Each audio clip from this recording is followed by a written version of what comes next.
Hello, Acho. Let's read this question. So this question says, the force between 2 point charges is 100 Newton in the air. Calculate the force if the distance between them is increased by 50%. अगर हमें distance को 50% से क्या कर रहे हैं, increase कर रहे हैं. ऑलराइट. तो देखिए बच्चों, इस क्वेश्चन का की कॉन्सेप्ट आप क्या लिख सकते हैं. The key concept of this question. इस क्वेश्चन में आपको फोर्स बताना है. ठीक है, फोर्स यहाँ पर बताना है. इलेक्ट्रिक फोर्स लिख लीजिए. इस क्वेश्चन का की कॉन्सेप्ट क्या लिख सकते हैं. Electric force will be the key concept of this question. तो देखिए बच्चों, इलेक्ट्रिक फोर्स यहाँ पर आपको कैलकुलेट करके बताना है. The forces between 2 point charges कितना आपका 100 Newton in air. Calculate the force if the distance between them is increased by 50%.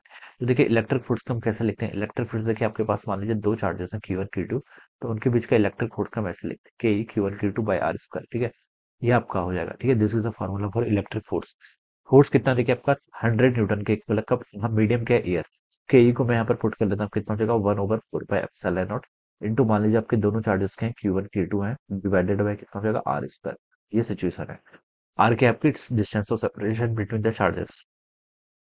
अब बोल रखा है calculate the forces if the distance between them is increase by 50%. ठीक है, नया फोर्स मान लीजिए आपका क्या एफ प्राइम है, ये कैलकुलेट करके बताना है.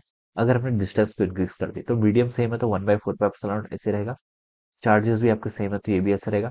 डिस्टेंस देखिए कितनी कर ली 50% से इंक्रीज कर ली. तो जो देखिए जब नई डिस्टेंस होगी वो कितनी होगी. पहली डिस्टेंस आर थी, इसको 50% से इंक्रीज कर दिया. 50% का मतलब क्या होता है, हाफ से इंक्रीज कर दिया R/2. ठीक है, तो नई डिस्टेंस आपकी कितनी होगी बच्चों 3R/2 होगी. तो यहाँ से कितना हो जाएगा आपका 3R/2 का होल स्क्वायर. ठीक है, ये टर्म यहाँ से इतनी आ जाएगी. This is my equation number 1.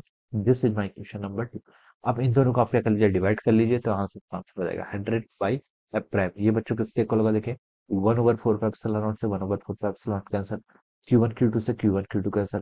Are square से यहाँ पर आपका आर स्क्वायर भी क्या हो जाएगा, कैंसिल हो जाएगा. ठीक है, अब ये फोर्सेस देखिए क्या है, एक दूसरे के इन्वर्सली प्रोपोर्शनल है. ठीक है, क्या है आपके ये फोर्सेस आपके यहाँ पर से एक दूसरे के क्या है, इन्वर्सली प्रोपोर्शनल है. ठीक है, तो 3R/2 का स्क्वायर देखिए क्या आएगा. 3R/2 का स्क्वायर यहाँ ऊपर आ जाएगा. कितना हो जाएगा देखिए आपका 3/2 का स्क्वायर आपका यहाँ से 9/4 हो जाएगा. और यहाँ पर सिंपली कितना हो जाएगा आपका 1 हो जाएगा. ठीक है, ये हम यहाँ पर से ऐसे लिख सकते हैं.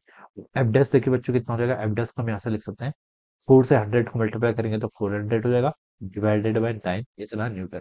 इसको सॉल्व कर लीजिए. देखिए कितना होता है आपका, ये होता है आपका 45 9 या 405 होता है 44 इंटू 9 होता है 396. ठीक है, और आपके अगेन 4 इतना आ जाएगा. ठीक है, इतना न्यूटन. तो इसका अप्रोक्सीमेटली हम लिख सकते हैं कितना 44 न्यूटन. ठीक है, so this will be the answer of this question. ठीक है, ये क्या हो जाएगा आपका फोर्स. ठीक है, ये आपका हो जाएगा this will be the new force.